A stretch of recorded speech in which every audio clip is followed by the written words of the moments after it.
Buenas noches, mi nombre es Shamida Naid Mendoza Rivera y les voy a hablar del corazón y la nutrición. El corazón está formado principalmente por dos cinticios separados, el cinticio auricular y el cinticio ventricular. Entre estos existe un tejido fibroso que rodea los anillos valvulares. Esta división permite que las aurículas se contraigan un poco antes de que ocurra la contracción ventricular, lo que tiene cierta eficiencia para el bombeo cardíaco. El ciclo cardíaco comienza desde un latido hasta el comienzo del siguiente. Cada ciclo se inicia por la generación espontánea de un potencial de acción del nódulo SA. El potencial de acción viaja rápidamente por ambas aurículas y desde ahí a través del haz AV hacia los ventrículos. Existe un retraso de 0.1 segundo entre el paso del impulso cardíaco a través de las aurículas y el que tiene lugar a través de los ventrículos. Las aurículas se contraen antes que los ventrículos, con lo cual impulsa la sangre hacia estos antes de producirse la contracción ventricular enérgica. Así las aurículas actúan como bombas de cebamiento para los ventrículos y estos luego proporcionan fuerza mayor para desplazar sangre por todo el sistema vascular. El ciclo cardíaco está formado por un periodo de relajación que se denomina diástole, seguido de un periodo de contracción que se denomina sístole. La circulación está dividida en dos: circulación sistémica y circulación pulmonar. La circulación sistémica aporta el flujo sanguíneo a todos los tejidos del cuerpo excepto a los pulmonares y también se le conoce como circulación mayor o periférica. El lado derecho del corazón trabaja como una bomba del sistema pulmonar y el lado izquierdo trabaja como una bomba del circuito sistémico mayor.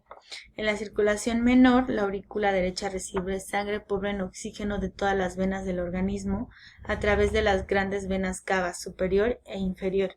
Cuando la aurícula se contrae, impulsa la sangre a través del orificio aurículo ventricular derecho, pasando por la válvula tricúspide al ventrículo derecho. La contracción de este ventrículo conduce sangre hacia los pulmones por medio de la arteria pulmonar. La sangre en los pulmones se carga de oxígeno que hay en el aire y descarga el dióxido de carbono. Entonces esta sangre regresa al corazón cargada de oxígeno a través de esta vena pulmonar que desemboca en la aurícula izquierda. La circulación mayor, la sangre cargada de oxígeno entra en la aurícula izquierda y la contracción de esta aurícula impulsa la sangre por el orificio auriculoventricular izquierdo, pasando por la válvula mitral al ventrículo izquierdo. La contracción del ventrículo izquierdo impulsa la sangre que sale por la arteria aorta a partir de sucesivas ramificaciones, llega a todo el cuerpo, suministrando oxígeno, nutrientes a todas las células y órganos del cuerpo. Las arterias son un vasoconducto que salen del corazón y que se encargan de llevar sangre oxigenada del corazón. Son muy elásticas, por lo cual les permite transportar sangre. Se localizan a lo largo de huesos y debajo de músculos. La pared de estas tiene tres capas o túnicas. La capa interna contiene una lámina de tejido epitelial escamoso que recubre el lumen de todos los vasos y está en contacto íntimo con la sangre. La capa intermedia está constituida por fibras musculares lisas que rodean el vaso y una capa de elastina. La túnica media constituye la parte más gruesa de las arterias para que éstas cumplan el rol de reguladoras de presión y flujo de sangre. La capa externa está compuesta en su mayor parte por fibras holgadas y onduladas de colágeno que protegen, refuerzan y anclan el vaso de las estructuras circundantes. Las paredes de las arterias son bastante fuertes que el de las venas y constan de un centro hueco llamado lumen, que es por donde circula la sangre. Una arteriola es una arteria muy pequeña, casi microscópica, que conducen sangre a los capilares. Estas tienen una túnica interna como de las arterias, compuesta por músculo liso y pocas fibras elásticas. Su túnica externa está compuesta por fibras elásticas y colágenas. En las arteriolas de menor diámetro están cerca de los capilares y están constituidas por más que un anillo de células endoteliales rodeadas por fibras aisladas de músculo liso. Los capilares son vasos microscópicos que conectan las arteriolas con las vénulas y tienen un diámetro entre 4 y 10 micrómetros. El flujo de sangre de las arteriolas a través de los capilares se denomina microcirculación.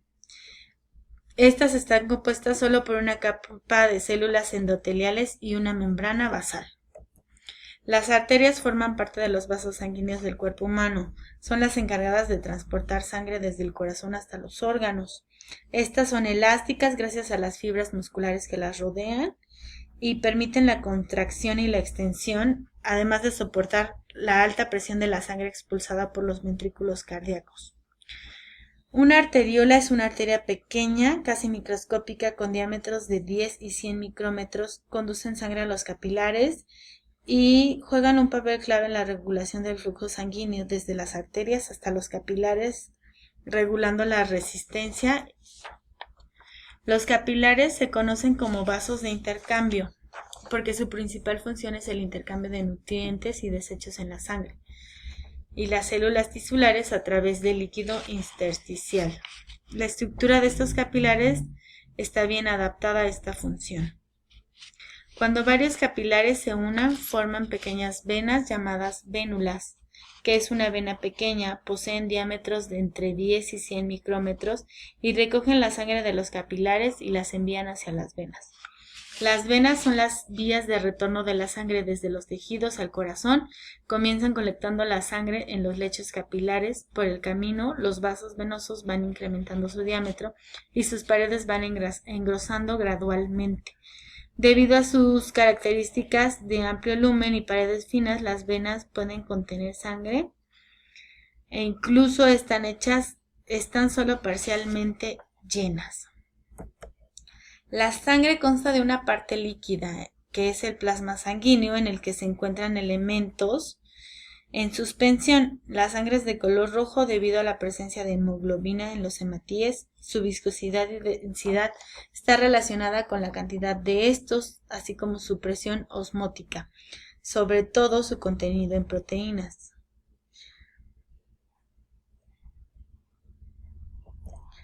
Debido a que el corazón bombea sangre a la aorta de forma continua, la presión en este vaso es elevada, es de 100 milímetros de mercurio de media. Además, debido a que el bombeo del corazón es pulsátil, la presión arterial fluctúa entre la presión sistólica de 120 milímetros de mercurio y la presión diastólica de 80 milímetros de mercurio.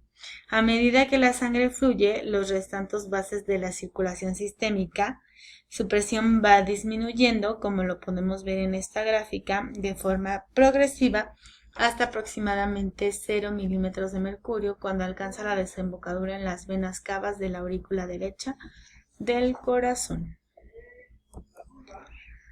La velocidad del flujo sanguíneo en cada tejido del organismo casi siempre controla la relación con la necesidad de tejido.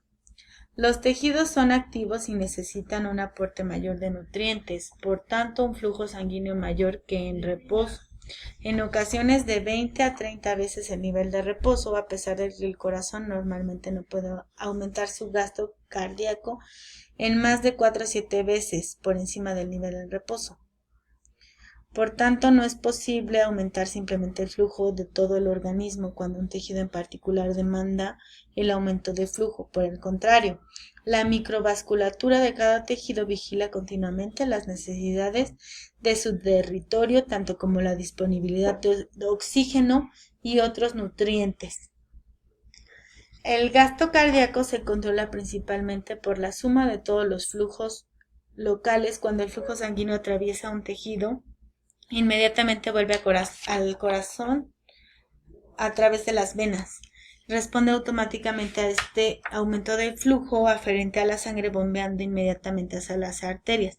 Así el corazón actúa como un autómata respondiendo a las necesidades de los tejidos. La regulación de la presión arterial es generalmente independiente del control del flujo sanguíneo local o del control del gasto cardíaco. El sistema circulatorio está dotado de un extenso sistema de control de presión arterial.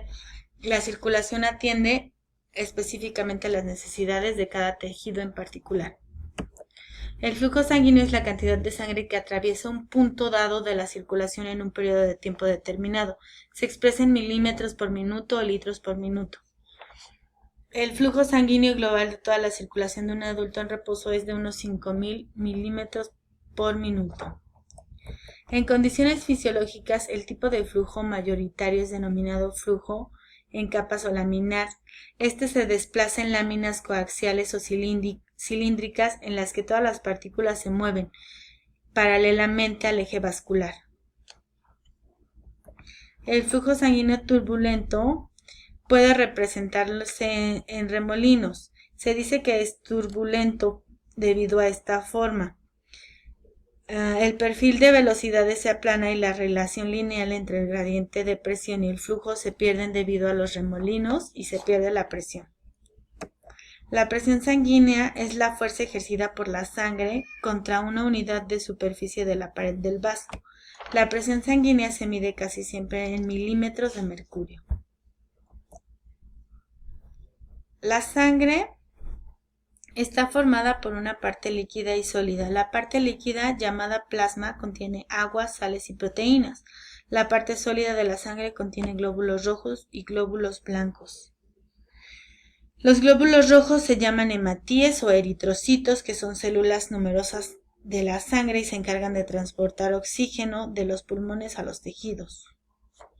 Las plaquetas o trombocitos son fragmentos celulares que participan en la protección de la pared de los vasos sanguíneos.